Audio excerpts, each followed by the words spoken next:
This is a bonus devotional, the second of two devotionals for Saturday, December the 18th. The title, Israel and Judah, a Divided Kingdom. This particular devotional is taken from 1 Kings chapter 12. Well, three men had reigned as king in Israel. The first was Saul, who was of the tribe of Benjamin. After Saul, the Lord chose David to reign because he had a heart for God, a man after God's own heart. The Lord ultimately established a lasting covenant with David and his lineage, one that would be ultimately fulfilled when Jesus Christ returns to reign as a King of Kings and Lord of Lords. Well, 1 Kings 12 introduces really a tumultuous period and a tragic time in Israel's history. Solomon is dead. Rehoboam, his son, now reigns. He steps into the role that his father had served for 40 years.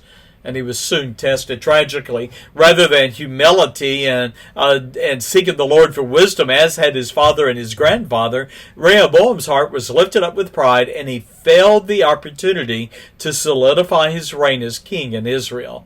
The son of Solomon was crowned king in Shechem, a city that had significant place in Israel's history. Well, Jeroboam, we've met him before, was a lifetime adversary of Solomon the king. He had fled to Egypt during Solomon's reign, really fleeing for his life. Well, upon hearing the news that Solomon was dead, the men of Israel sent to Egypt for Jeroboam to return to Israel.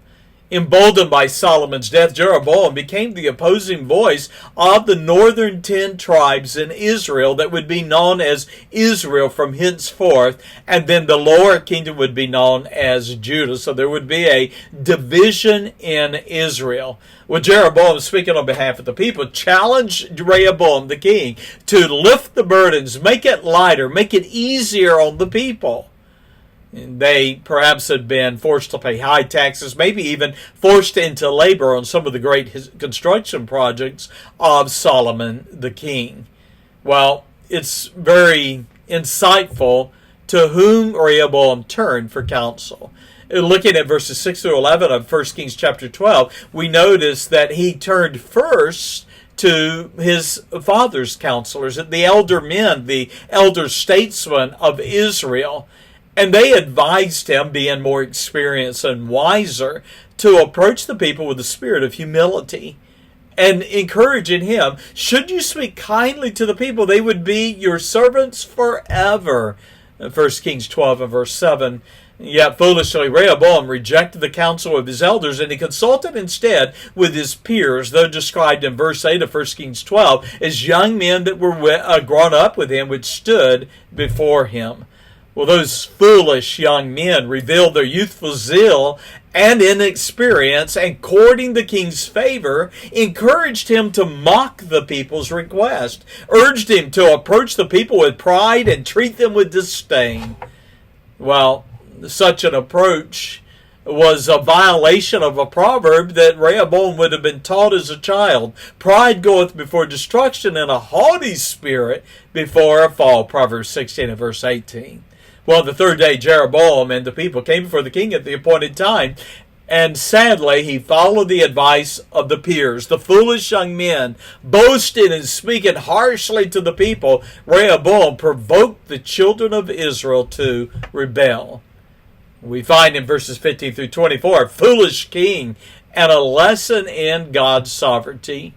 We read in verse 5, therefore the king hearkened not unto the people, for the cause was from the Lord, that he might perform his saying, which the Lord spake by Ahijah the Shilonite, the prophet, unto Jeroboam. And King Rehoboam's words and actions, though contrary to the counsel of the elders, accomplished God's purpose. The Lord had foretold how Solomon's sins would be the cause for Israel to become a divided kingdom during his son's reign. And so that purpose was fulfilled. We see in verse 16 and verse 19, the children of Israel then rejected Rehoboam as king. And when he sent his tax collector to demand tribute, they killed him. Hearing what was done, Rehoboam the king fled to Jerusalem for safety. And the children of Israel divided the kingdom, making Jeroboam king over Israel. The only exception were the tribes of Judah and the tribe of Benjamin. You see that in 1 Kings 12, 20 and 21. Rehoboam raised up an army of 180,000 men for the tribes of Judah and Benjamin, and would have gone to war against the northern tribes. But God commanded he not go to war. Notice then, sadly, this tragic time for the 10 tribes in the north, Israel became an idolatrous people. We see that knowing the worship of the Lord and the annual pilgrimages to Jerusalem might potentially unite the people once again under Rehoboam. Jeroboam, fearing for his life, established a religion with his own gods. He fashioned 2 calves after the likeness of the heathen gods and encouraged the people. It was too far to go, too much to go to Jerusalem. Behold your gods. And he suggested, rewriting history, that these gods, these calves, these cows, why, they are the gods that brought you out of Egypt, verse 28. Never confessing the true motive for establishing idolatry in Israel, Jeroboam excused his wickedness, reasoning that Jerusalem was too much and too far away. He lied about Israel's history.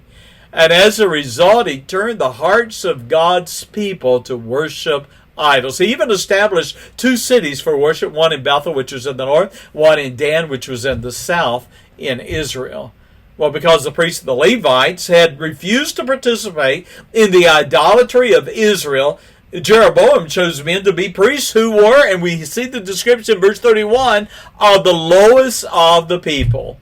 He even established feast days to replace what the Lord had ordained.